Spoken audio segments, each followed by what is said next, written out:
Hi, I'm Jenna. And I'm Steve. Welcome to All Things Mad Men, from Chip and Dip to Zooby Zoo. There's so much to love about this amazing show, and we're happy to connect to fans like us who discover new things with each rewatch. Be advised, while we aren't gratuitous with spoilers, they can pop up as we discuss character arcs through the final season. Let's get started with Mad Men C to Z. Hey everybody, this is Mad Men Season 3, Episode 11, The Gypsy and the Hobo. This episode was written by Marty Noxon, Catherine Humphreys, and Matthew Weiner, and directed by Jennifer Getzinger. The last episode ended with Betty applauding Don at the Sterling Cooper 40th anniversary dinner, having opened his box of secrets, but not yet confronting him. This episode opens with Betty packing her suitcase. But what's notable is she's packing the suitcase with valuables, not just the routine clothing. Downstairs, the kids are talking about Halloween, and Sally wants store-bought costumes. Bobby wants to be an astronaut, and Sally says she'll always love Minnie Mouse. Disneyland opened in California in 1955, and the astronaut costume idea is a nod to the moving forward premise that's so key to Don Draper. Poor Don. Everybody wants the moon, right? Did you have a time when you preferred a store-bought costume for Halloween, or did you have any memorable or similar costumes when you were a kid? I always wanted a store-bought costume, but we were poor, so I always had a crappy homemade costume, and I would have killed for the cheapest of store-bought costumes. I bet So, your homemade costumes were excellent, though, and compared to those plastic monstrosities. Don's right, they are cheap and plastic and fake. How funny that Don is complaining about fake. yeah, and they've got the socioeconomic status. There are no financial limitations for the Drapers. So Betty nudges Don to tell her about the box when she says, I only have $40, meaning, do you have any cash? And she knows he's got a lot of money in that desk drawer, but he tells her to swing by the bank on her way out of town to see her father. She's cold and distant, but he doesn't seem to notice. Yeah, it's a clear trap question from Betty. She knows darn well that there are loads of cash sitting in that drawer. Combined with her packing of valuables, it really seems like Betty's intention is leaving. Well, Don is probably just happy to have his family out of town so he can spend more time with Suzanne. The next scene introduces us to an old flame of Roger's who's looking for a new ad campaign for her dog food business. Annabelle is played by Mary Page Keller, and she has a lot of credits from the 90s, as well as a long stint on Another World in the 80s. More recent projects include Pretty Little Liars, Beginners, 24, and Chasing Life. And I love this storyline with Roger. It is a fun opportunity to learn a bit more about Roger's life and not just his prior life in the firm, but prior to him joining the firm, because this is all pre World War II. So we know that Roger served in the war and then after the war joined Sterling Cooper, but Annabelle's relationship with him takes place prior to World War II, so in the 1930s. I love that Annabelle can keep up with Roger's repartee. He says, You divorced what's his name? No, David died. 51 years old, lung cancer. That's too bad, Roger says, and they're both just smiling at each other. And he shakes her hand a little too long, and they're staring at each other. So she has a business reason for coming to see him, but there's obviously more to it than that. Apparently, she knows darn well that he's remarried.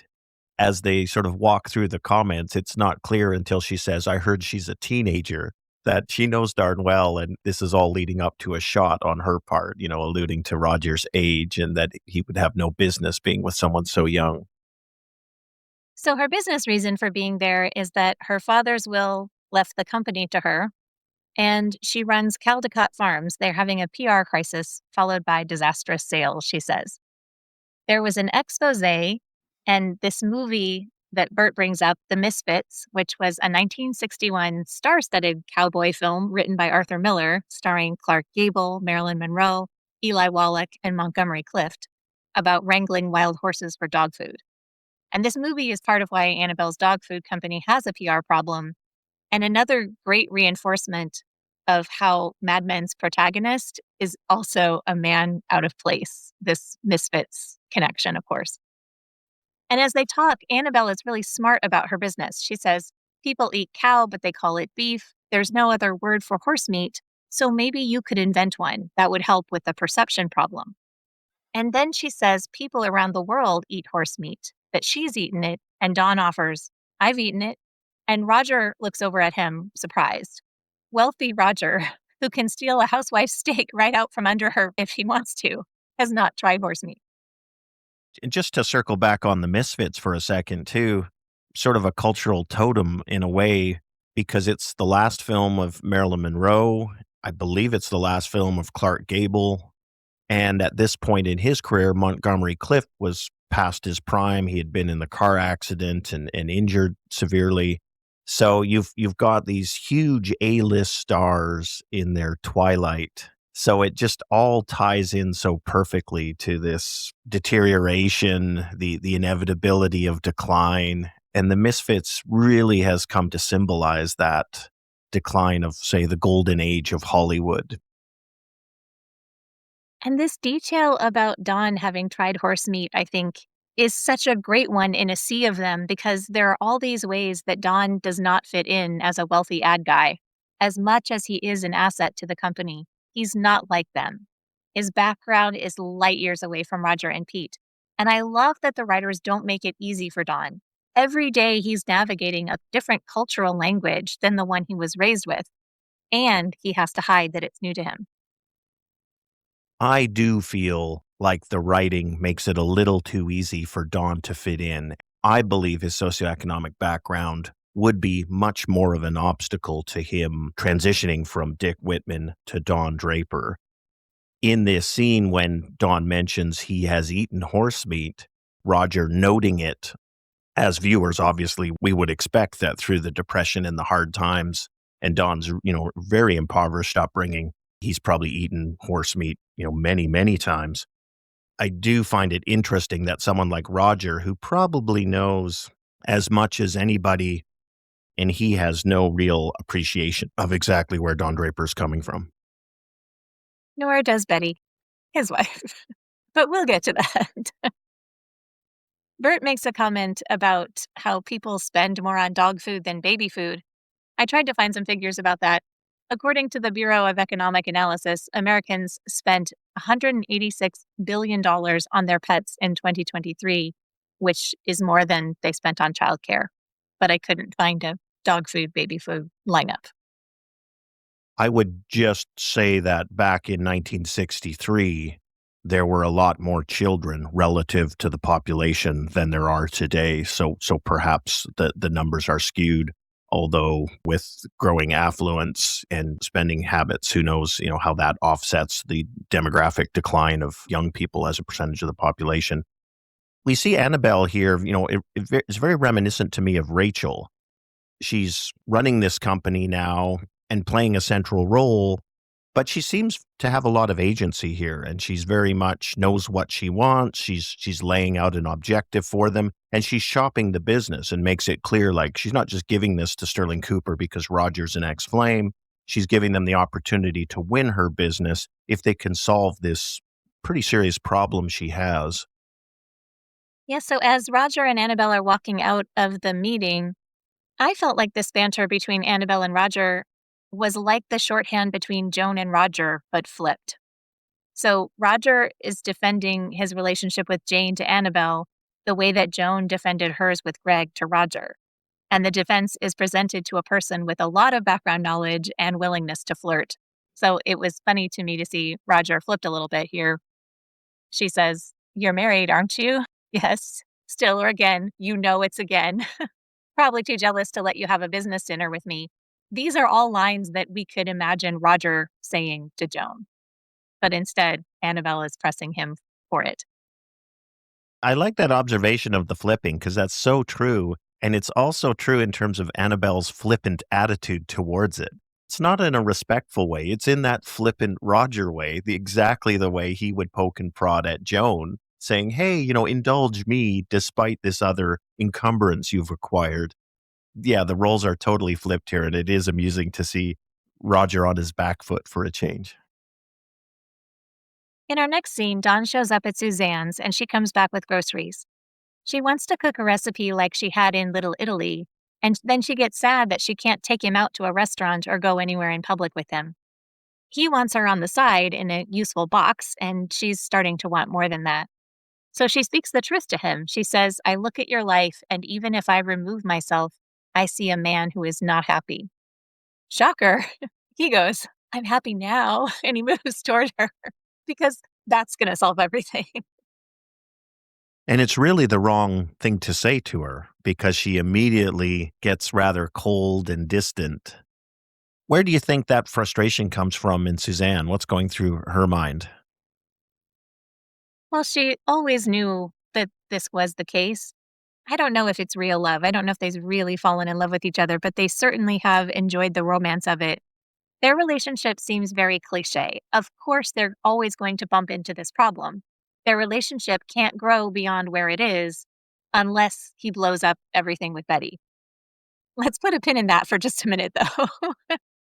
How do you see it? Why do you think she's suddenly coming to a point here where this is not enough for her? Well, I think she's fallen for him. So even if going into it, she was aware of the limitations, I feel like it's switching now. And what she's hoping for or dreaming for out of this relationship has changed. And when she floats that to him, I think it's a vulnerable moment for her. And the fact that he doesn't reciprocate those sentiments and really, I think, tries to keep it locked down into this secret fling zone, that's very off-putting to her, that she's shown a little piece of her heart. He's not going there, and she starts to rather mechanically, unpack the grocery bag. And Dawn can read that the temperature in the room has gone down by several degrees. Yeah, so she starts cooking and he says he's going to lie down. I mean, she just worked a full day and now she's cooking for two, but sure, Dawn, you go rest. But this is the cost, right? This is where Betty's life is, that Don goes and lies down and does whatever he wants while Betty continues on managing their life and making it work for them. So now Suzanne is on this sort of darker, much less fun side, that this conventional life with Don, even if she could have it, this is how he is with his partner. He holds them at a distance. It's not like he's going to stand in the kitchen and cook with her. Things are coming apart. And I like the writing here because even if you did enter into this relationship knowing it was a fling and it was limited by a number of other factors, and things evolve or go into places you hadn't anticipated. So to me, that feels very real, the messiness of things. She's a modern woman, she has her eyes open, but that doesn't mean she can anticipate where her feelings are going to go here. The next scene puts the camera right on Greg in an interview scenario, talking about why he left surgery. As the camera pulls back, we see Joan is coaching him, feeding him interview questions about a new specialty in psychiatry. And as they talk, you can see how good Joan is at this. I kind of wish she would start her own business as a career consultant. But then Greg's responses to her make us understand why she couldn't. She's very encouraging, and she says, the most important thing in an interview is to express enthusiasm in a believable way. And he replies, this isn't a beauty pageant. So he doesn't trust what she's saying. And even though she's supportive, he's belittling. Yeah, he really has no idea how well she knows what needs to happen and how well she's coaching him here. But that seems to be par for the course with Greg, right? He's more hung up with being in charge and he's the man and the alpha. When really it's why don't you stop thinking for a while? It'll help the team and let Joan, navigate here. And if he would just listen to her, she's setting him up to win. And the fact that he's so resistant to it, it just leaves us thinking Greg is a little slower than the other kids on the bus. She doesn't even get offended either. She just says, I've seen executives crash and burn. And it's not a show off and it's not a dig. It's just the truth of her experience, which he is failing to appreciate. But Joan really seems genuinely loving to him in this scene. You can see she is all in with Greg. She's really committed to his success and to them working as a couple. She seems like a good partner. If only he would listen to the advice, he'd get further down the road. Back at Suzanne's, she joins Dawn in bed and they talk about being together. I just wanted more than I thought I would want, she says, but it will pass. And he says, I don't want it to pass. And it sounds like he wants her to love him, but also he wants to keep his family the way it is. And there are no guarantees for her about when he decides things are over. They come out of this conversation deciding they'll take a short getaway together. He doesn't mention his family is already planning to be out of town for Halloween. I'm not a big fan of Don's response here because it reminds me very much of his earlier response of, "Oh, I'm happy now." She says, "I want something deeper." Again, I think she's conveying those feelings. And his response is, "Hey, let's jet off to Rome for a weekend." And, only this time it's Mystic, Connecticut, which, you might prefer to Rome. He's not addressing her deeper feelings. He's not revealing whether he shares them. He's just offering a getaway and a diversion here. She doesn't get upset at that response, but it is in many ways more of the same.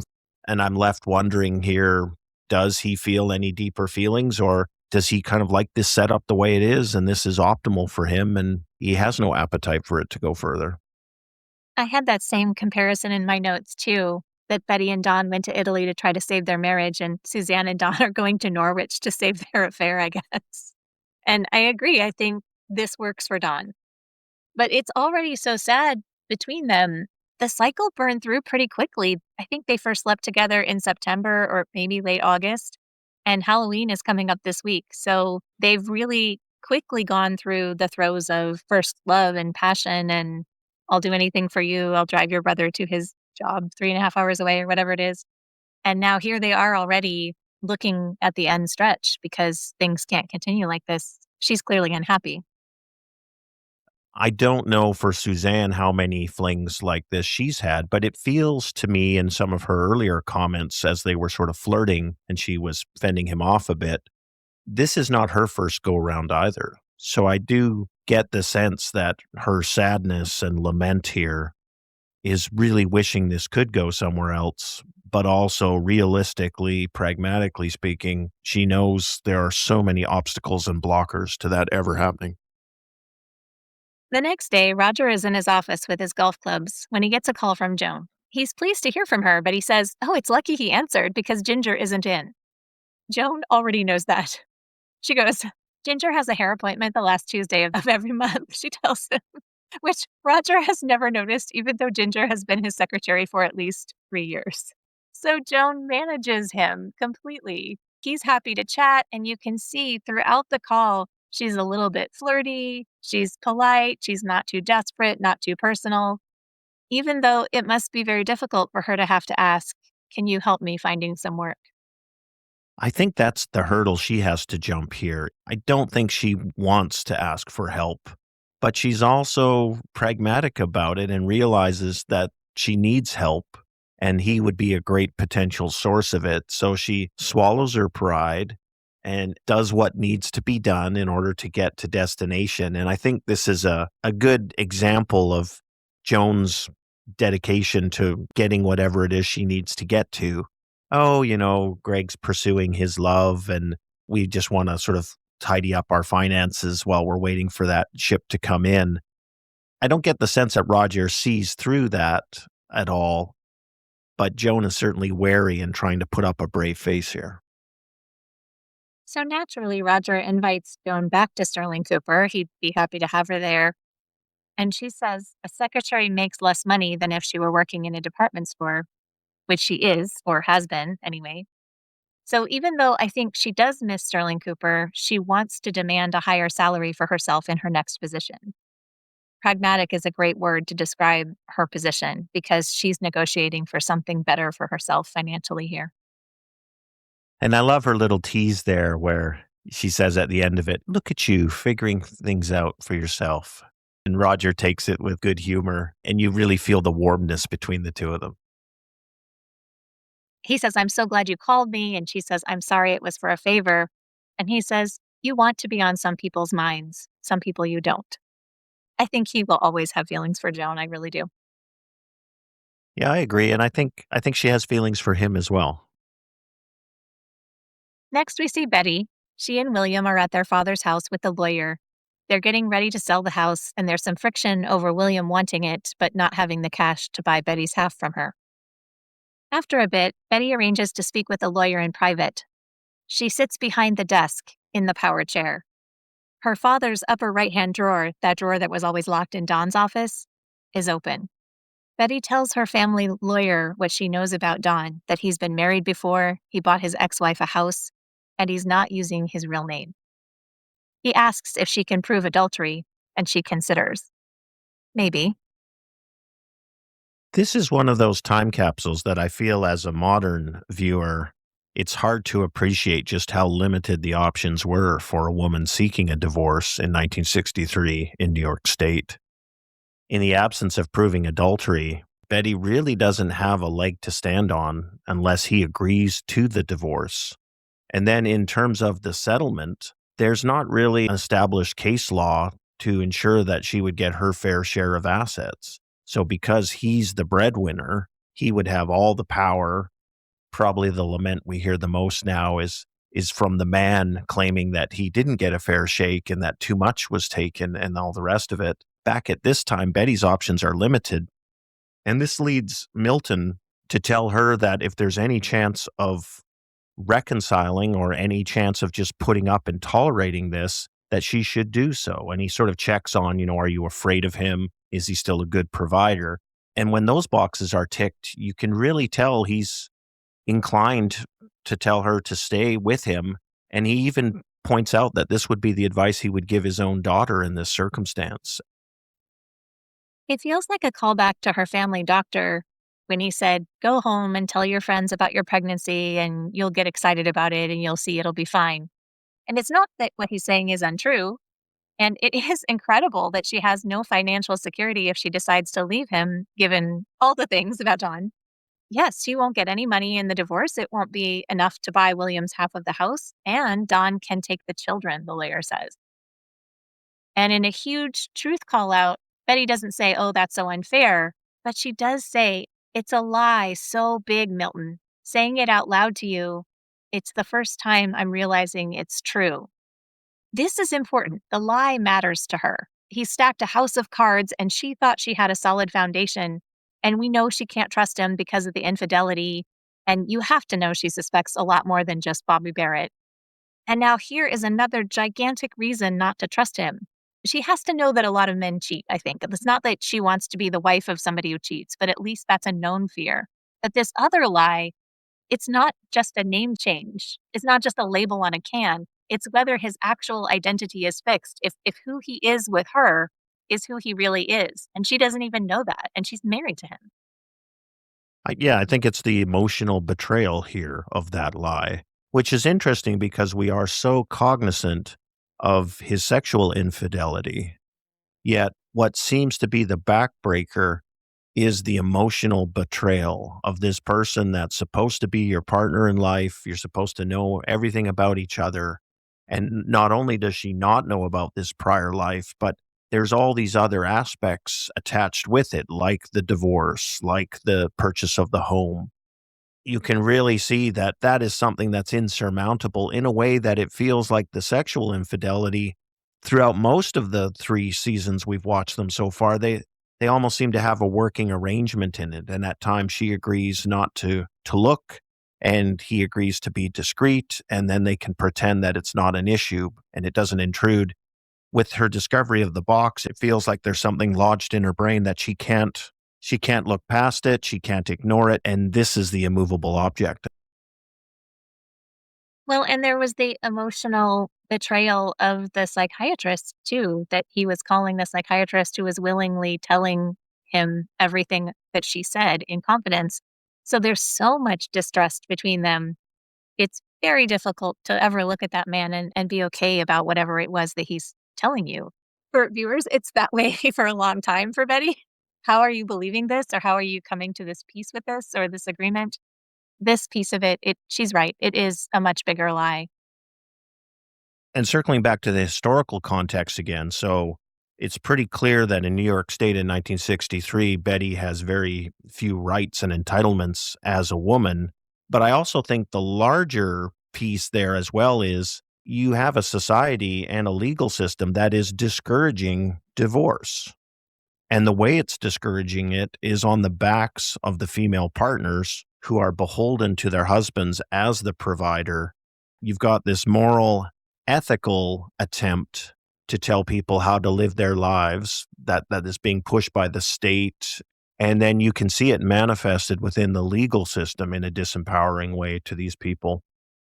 Why doesn't she just get out of there and end this? And, she doesn't have to put up with this. The answer might be actually, she does have to put up with this. And if you don't want to put up with it, well, have a look at what that entails. And in a great Mad Men detail, we get William rattling the locked door, saying, "Damn it, Bets, this isn't right," because he's been locked out of the room, never guessing that she's actually talking about her very private, very upsetting concern.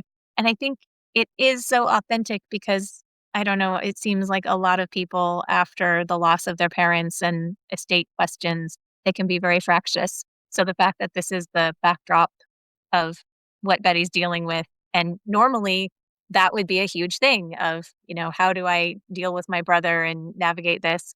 And in the shadow of Dawn's reveal, it's almost nothing.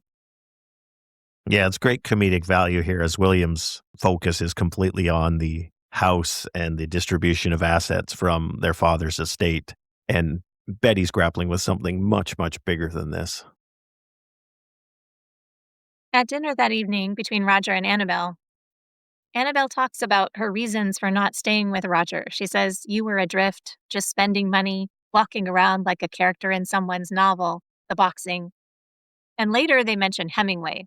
So all this would have been in Paris before the war. The Sun Also Rises features a ridiculed character who was a wealthy former boxer and a romantic fool. This character, Cone, was based on Hemingway's real life friend, Harold Loeb. And Roger says, "I'm not going to sit here and listen to your reasons. Believe it or not, I still remember them."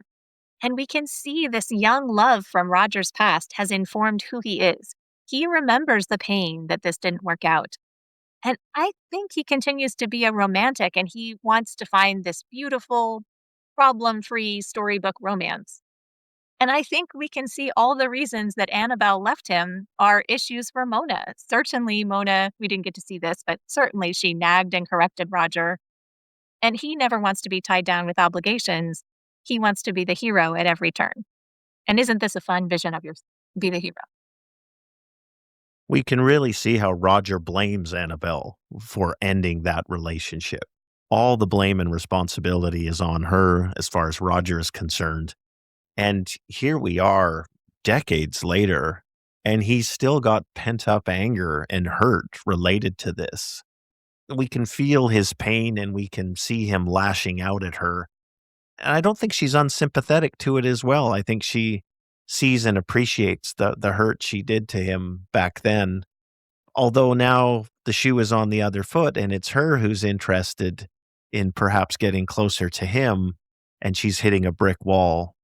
He's found that young love and he's not interested in revisiting the past. Well, I think she is romanticizing the past as well because she says, "I want to remember what I was like at that age, Paris before the war." Right? Like when you were young and in love and everything was beautiful and the future stretched out impossibly beautifully before you. And and she compares it to Casablanca. And she says, "You're trying to tell me when you saw Casablanca, you didn't think about me?" And he says, "This is not Casablanca. The only similarity is that you left me for another man." And he has this great line. "That woman got on a plane with a man who was going to end World War II, not run her father's dog food company." I also liked his line when she asked about, what was the window between Mona and Jane, and Roger confesses there wasn't much of a window. In fact, it overlapped. You can see Roger is tempted to go off with Annabelle, but he stays faithful to Jane. He says, "It's different with this girl." But I don't believe him. I don't think Jane is different. She's just a do-over so Roger can believe in himself that he can be this good guy, much in the way that Dawn wants Suzanne to see him. Betty no longer can see Dawn this way, but Suzanne can, and that feels really good. And to emphasize that Jane is just a placeholder, he doesn't use her name at all in the whole episode. So, talk about a label on a can. She could be any pretty young girl. I think that's a really important observation, and I think it suggests that exactly Jane is this symbol of his lost youth and his attempt to reclaim it. He is legitimate and serious in his devotion to that myth or that lie that he's telling himself. But I think you also have a great point that it is a lie ultimately. He is every bit the hound he was prior to meeting Jane during this series. Yeah, he's doing the right thing here, but the more he protests, you just start to think it's the same old Roger under there. And I think Annabelle knows him well enough to know that's true, which exacerbates her own frustration. So her evening's not going to end the way she ideally hoped it would. And in terms of the business conversation, Roger advises Annabelle to let somebody else buy her company and change the name. And do what? Annabelle asks. So her work and her legacy mean something to her. And Roger and Dawn, who are reinventing themselves fairly often, the one avoids work wherever possible, and the other one hides his family legacy. They don't treat Annabelle as if she's foolish, but they also don't connect to those values. So for her to sell the company, I mean, he says, "You're rich." But for her, it's purpose. It's part of her identity and it's part of her legacy, her father's name. They're just casting that aside. Yeah, and that name on the can is not just a label on a can to Annabelle. It represents something far bigger and more core to who she is and her own identity. You'd think even if someone like Dawn or Bert is missing it, surely Roger should see it. Next, we see Joan arriving home, seeing Greg watching TV. He's upset that he screwed up his answers in his psychiatry interview. In a truth call out, Joan says, "Oh, I'm sure that's not true." And he dismisses her again. He says, "Stop acting like you know everything." And he goes on to say he doesn't want to be a psychiatrist, that it's not even medicine, and he might as well work at a bank. I think we can agree Greg would make a terrible psychiatrist. But also, we can agree that psychiatry is medicine. And further, he's being a whiny baby. He does seem very entitled here and feeling sorry for himself that he didn't get the surgeon job and now he's going to have to work and claw to try and pull together something else, and then it turns out perhaps it's not psychiatry. The fact that he's so whiny and thin-skinned with Joan, like his comment about her, "You don't know everything," is revealing in the pressure he feels around her. Maybe he doesn't admit it to himself consciously, but his subconscious knows that he's got this high-powered woman and partner who's absolutely right and giving him sound advice. And she's sensitive. She says, "I'm sorry, Greg. Maybe it's time to move on." And she says she doesn't care what job he does as long as he does something. They need money. And that's true. And Greg says he did everything they told him. He's wanted to be a surgeon since he was little.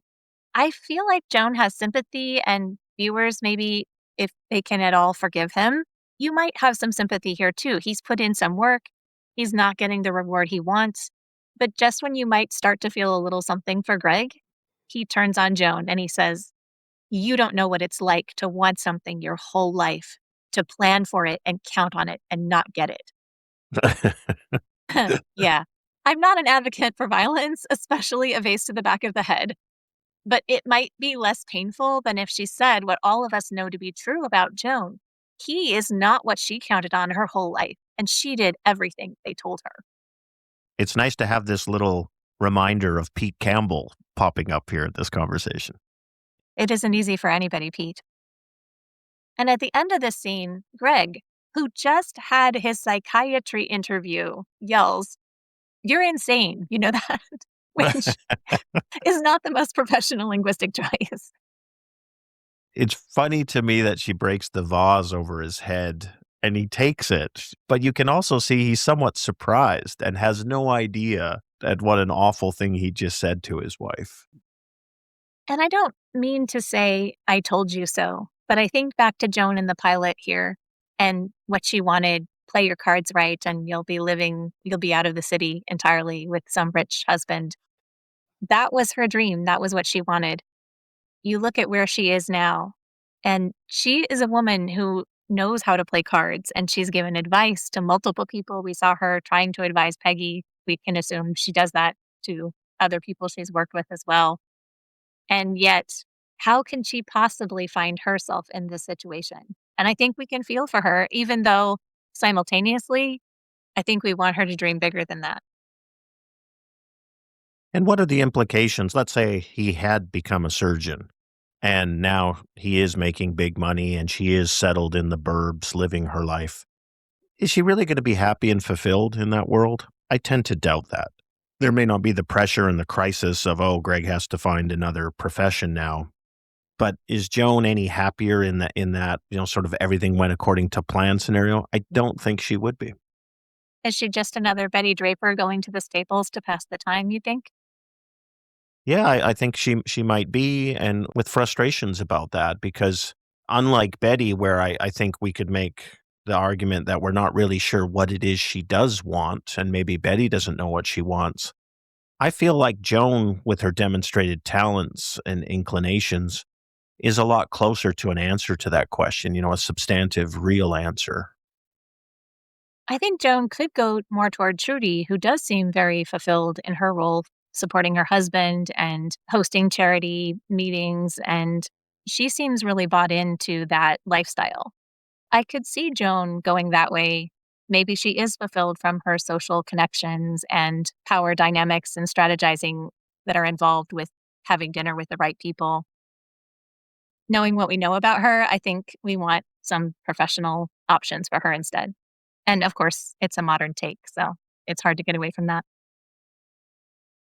The next scene takes us to the focus group on dog food. Well, they've got the pet owners talking about their food with their dogs, and then reveal that this is Caldecott Farms, at which there's this visceral reaction from the pet owners who don't want their dogs eating horse meat. I really like that the guy who describes his dog as, oh, he's independent. He later says, when people are protesting, I'm on board.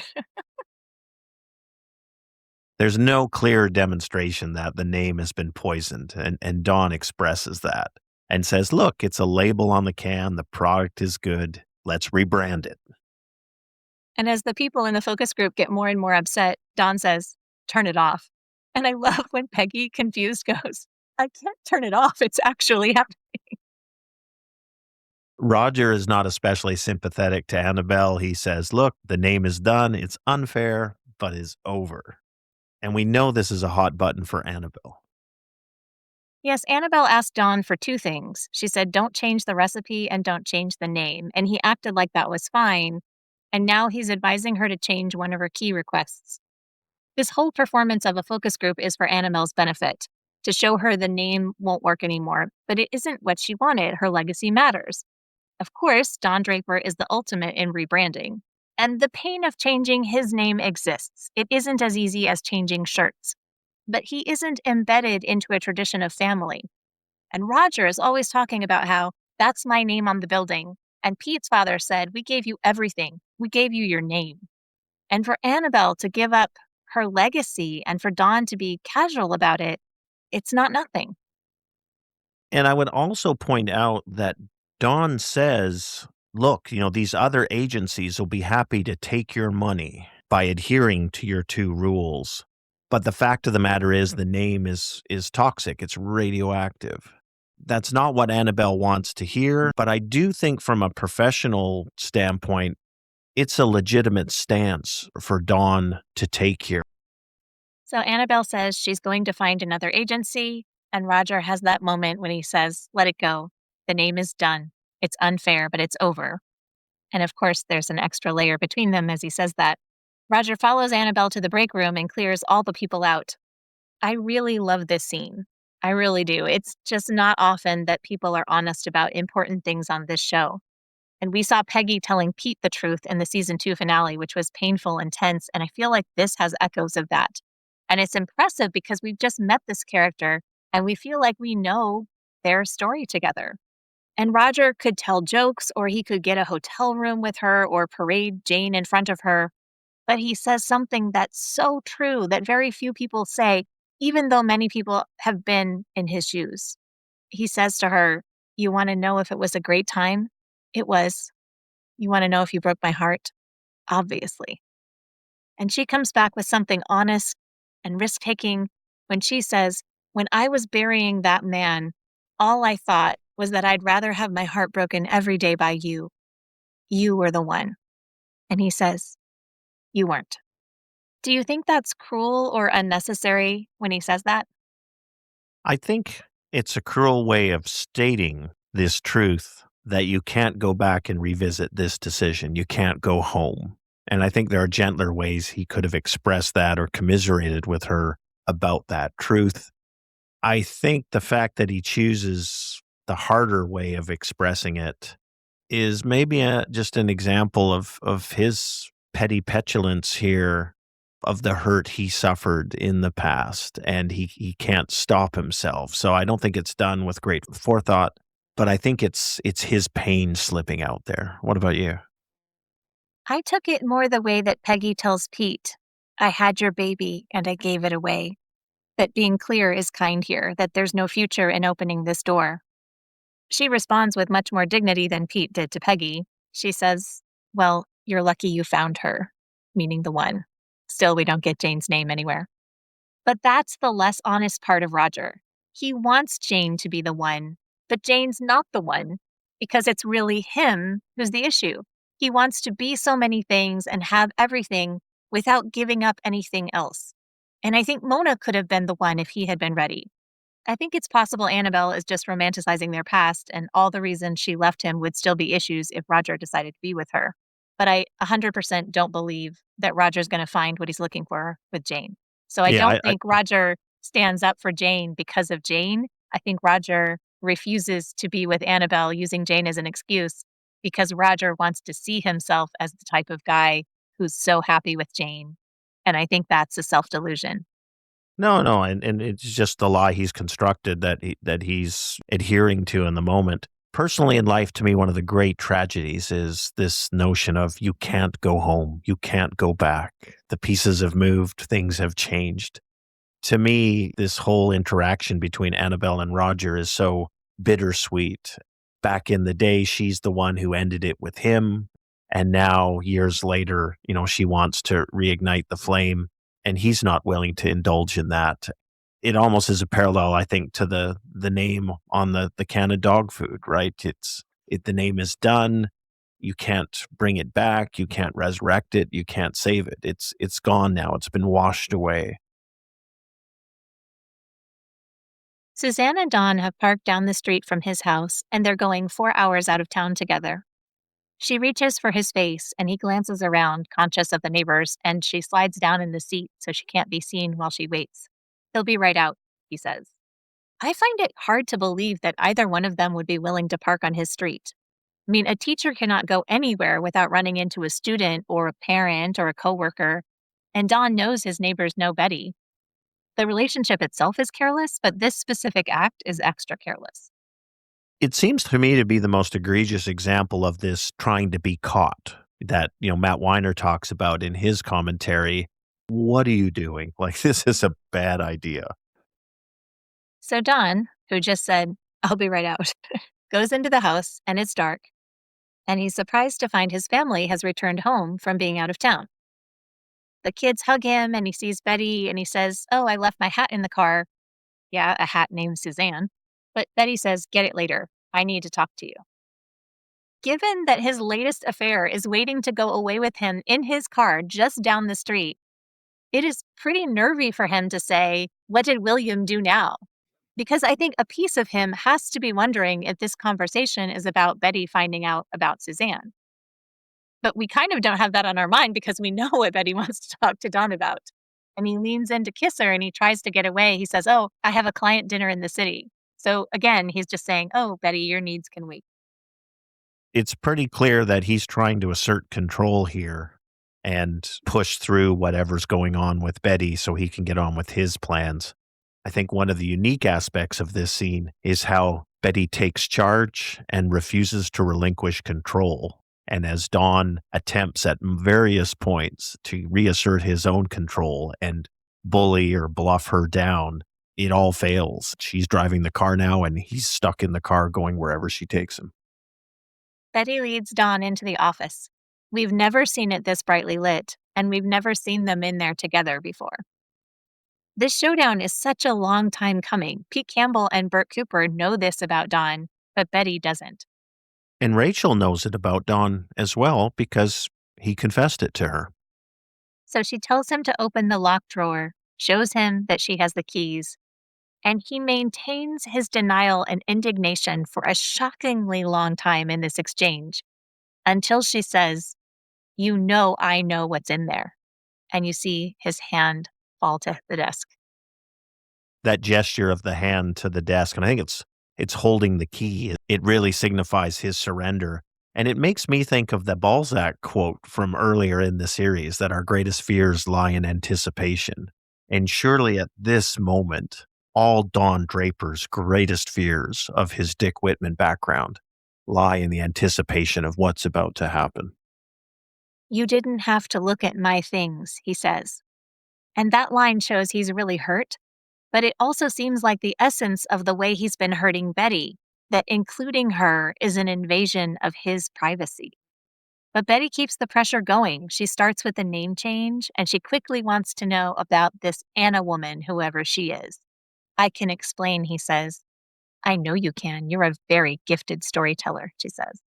It's startling to realize how much Don controls the narrative most of the time, especially when we see Betty finally having control of this conversation. And we've never seen that before.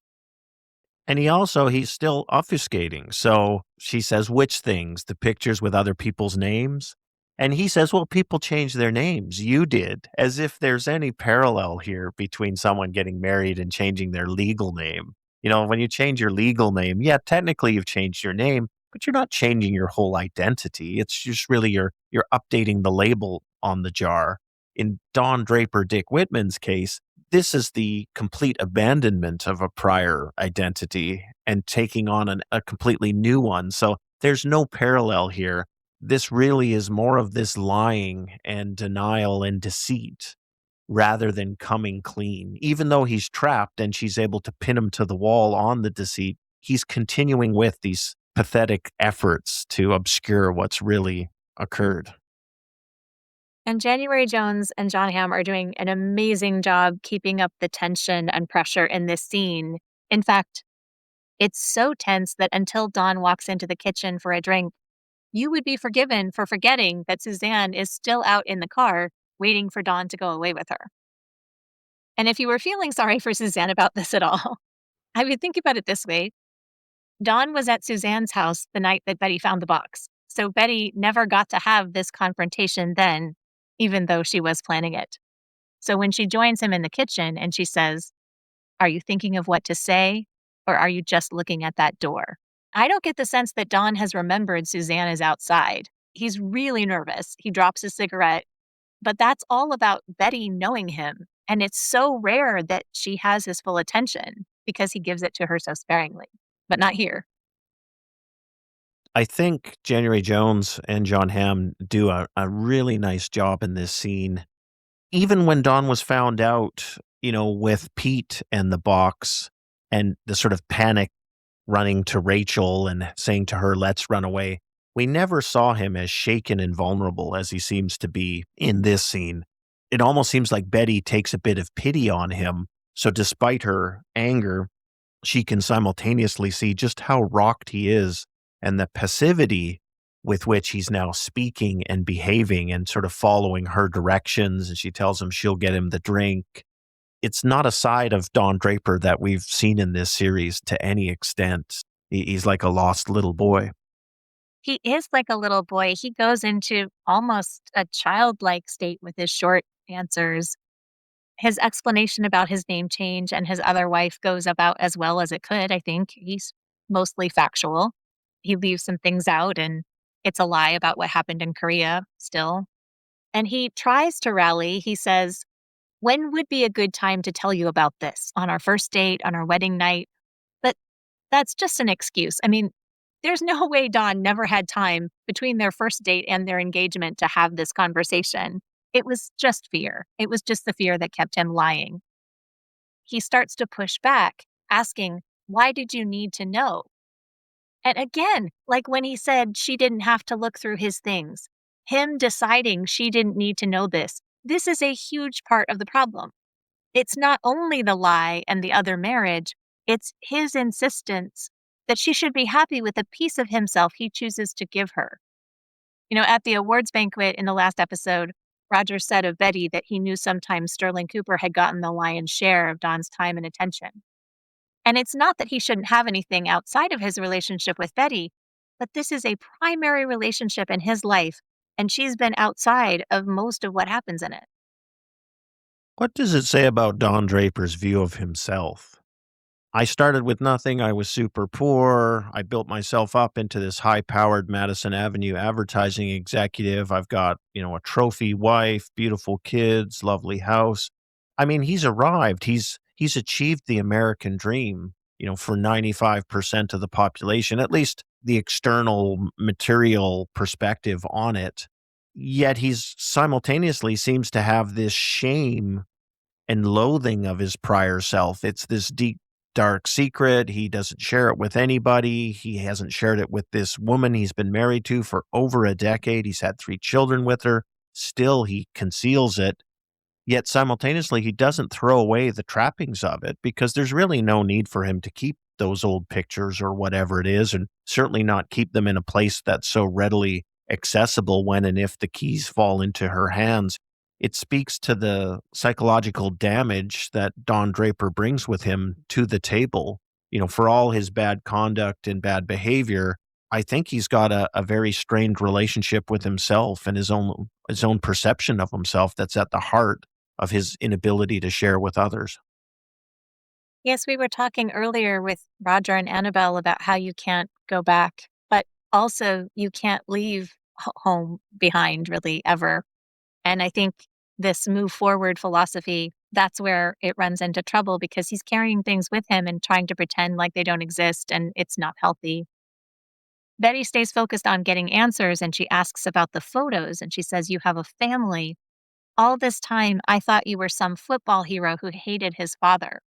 And I love that this comes out because she had to have speculated about his past because he never talks about it. And she doesn't push on him. Until now, she hasn't pushed that very much. She's just accepted whatever he's offered. And she says, "I knew you were poor. I knew you were ashamed of it. I was very poor," he says. And I think this is important because Betty has been accused by some viewers of wanting to end this relationship because she sees Don so differently after finding this box because of his poverty, a bit like Joan sees Greg, that he isn't the catch that she expected him to be. But Betty could not know or imagine what Don's upbringing would have been like. She still has had a concept that Don came from a poor background and she married him. And I think her bigger concern is she wants to know about Anna. If Don saw her in California, and he admits he did, she is more concerned about the lie. And I think the relationship with Anna really bothers her too. I think that's at the heart of her biggest hurt. From Betty's perspective, you've got to assume that the relationship with Anna is both romantic and sexual. And in fact, he was married to her. So she has no reason to doubt that he loved this woman and committed to marrying her. Now, we know as viewers that none of that's true, and that's not the nature of the relationship, which again is highly unusual for Don Draper. But I think she sums it up here, late in the scene in the kitchen when she says, "You lied to me every day. I can't trust you. I don't know who you are." To me, that's Betty's bottom line and problem. And I agree with you. I don't think the problem is that he was poor or whatever. Had she known about it and that been part of his identity and he'd been open and honest with her, that would be water under the bridge. Yes, they built a life together, but every day she believed it was one thing while he knew it was something else. But I think she's right to be upset about a decade of lies on top of the infidelity. It would be very hard to ever trust him about anything. And you can see from Don's point of view, he doesn't think it matters. He's of the Bert Cooper school of thought that a man is whatever room he's in. So why can't she just enjoy her house and him whenever he's around? Because he believes his past does not inform his life with her. Yeah, I think this is a real refutation of the Bert Cooper, a man is the room he's in philosophy. Clearly for Betty Draper, a man is the room he's in and every room he was in prior to this room. and that's a pretty big hurdle to overcome here. And they have this exchange when she says, "What would you do if you were me? Would you love you?" And he says, "I was surprised that you ever loved me." And this might be the most honest thing Don has ever said to Betty, but it's still not completely true because really Don doesn't think anybody can love him. It's not just Betty, it's anybody. And I don't think Don loves himself. And I think the question then would be, if you don't love yourself, how can you reciprocate love to another person? And I think it would be very difficult to do so.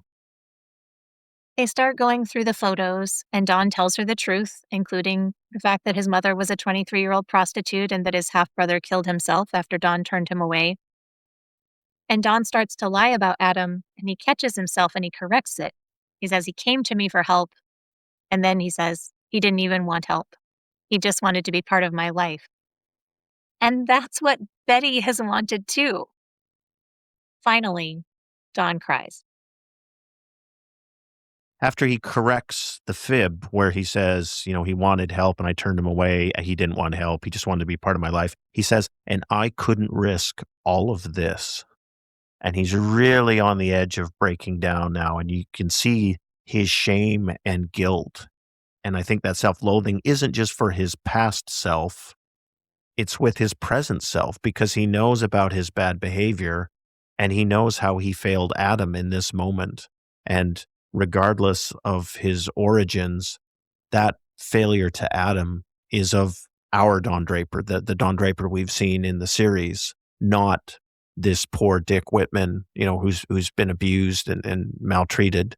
You can see, I think, Betty visibly softens because she can see the pain and burden that this man is carrying around. Yes, in all her anger and outrage, Betty finds sympathy for him and she puts a hand on his shoulder. She says, "I'm sorry." And it's a lot of information to take in. I feel like I would have so many questions, even though it's not the right time to ask them. But she has to be wondering a thousand more things. And I feel the tragedy of Adam all over again, because in this moment, I think Betty would make judgy comments about Adam's table manners, but I think she would have accepted Don's brother. There would have been room for him if Don had talked to Betty about it. And so this tragedy appears again. A different future was possible if he hadn't been afraid. And let's just point out, we are less than an hour past Don's high point in the prior episode where he's the toast of the town, getting an award. Everybody's looking on at him enviously with admiration. And now he's sobbing on the side of the bed. It's an amazing journey in the course of less than one episode. In the next scene, after Roger has just had a conversation with Annabelle about who is or isn't the one who got away, late that evening we see Roger on the phone calling on behalf of Joan. "She's expensive," he says, "but she could whip your place into shape." "She's important to me," he tells the other person. And he uses her name when he calls. He makes the effort for Joan. Yeah, we can see how highly Roger thinks of her. He's putting in an effort after hours to try and help her out. I think this scene reflects well on Roger, given that we've seen a lot of bad behavior and childish behavior out of him. At least he seems to be stepping up to help a friend. And this transitions into a scene with Joan setting the table that evening with some simple soup. When Greg comes in with flowers, okay, that's probably pretty triggering for Joan, I would think, actually. And he has some news. I wouldn't put them in a vase. I would just have them in a box or just the bouquet. No, I meant before that.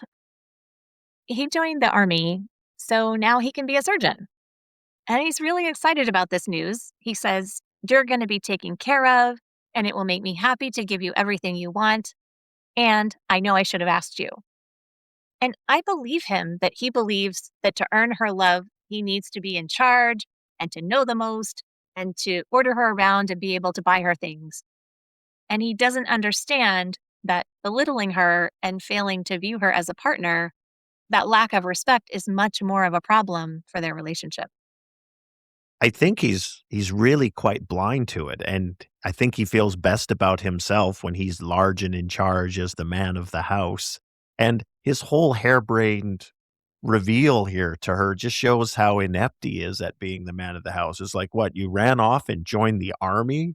And as viewers, we know where Vietnam is headed, even if people in 1963 weren't necessarily anticipating the, the morass that that would become. We've seen Joan be so supportive and such a good partner, and she is again here as she listens to this crazy decision he's taken and these actions that he absolutely should have checked in with her first before he embarked on them. But she keeps a brave face up, looks very supportive, says it's wonderful. And then it's only as she's walking away from him that you can see the look on her face. And it's like, what are you smoking, Greg? So it's much later that night, and the scene shifts to see, finally, Suzanne gets out of the car with her suitcase and walks home in the dark. She had to be in there for at least a couple of hours. I don't know. How long do you wait for your married boyfriend to come out of his house for your getaway before you give up on him? We should So do a viewer survey on that to sort of see what the time is sitting, and also not sitting upright in the car. You're slouched down because you're parked somewhere you can't be seen in the vehicle.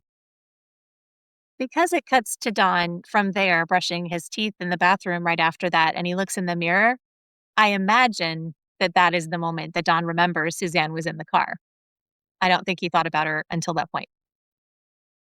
No, I agree, and the Don is not cruel in that way. So he's been so wrapped up with his own stuff, but isn't this just another example of the limitations of that relationship, right? It's circumscribed by whatever the marriage is, and the marriage eclipses it. So that's how you end up being forgotten until the next morning when he's brushing his teeth, which again, I think just picks up where we started the episode in terms of Suzanne's concerns and pain over the limitations of this relationship. It's very light out in the morning when Don wakes. His family pictures are in a stack on the dresser, and he starts to put them back in the box, and then he leaves them. Now it doesn't matter if they're out in the open. And he could start having conversations with his kids about his family and values and what's important, all those things that Gene wanted to share when he was going through his box, but we don't see Don doing that. The kids are downstairs with Betty. It's not a normal morning. Betty doesn't say anything, but she doesn't resist when he strokes her hair and kisses the kids. It does seem to be a very normal domestic scene in the Draper kitchen. Betty doesn't extend any affection or warmth towards Dawn, but she's not hostile. She's just very neutral. We're really, as viewers, left with this question of, where's Betty's head at this point? Allison is surprised to see Don at work because he was scheduled to be out of town with Suzanne for a few days, and he calls Suzanne first thing. He stopped by to break up in person, but she was out running. It's a reasonably gentle breakup, especially compared to Rachel and Bobby. You can see that he doesn't want to hurt her, and you can see it hurts anyway. It was always going to. I really love this scene because the writing is right on point. I think the acting is excellent, and there's a sparsity to it as well. Everything is being said, but in a very minimalist way, and it's just all soaked with emotion. So to me, it's just so powerful. Suzanne is totally unclear as to what happened, but she knows something major's happened. And as she ticks through, did you get caught?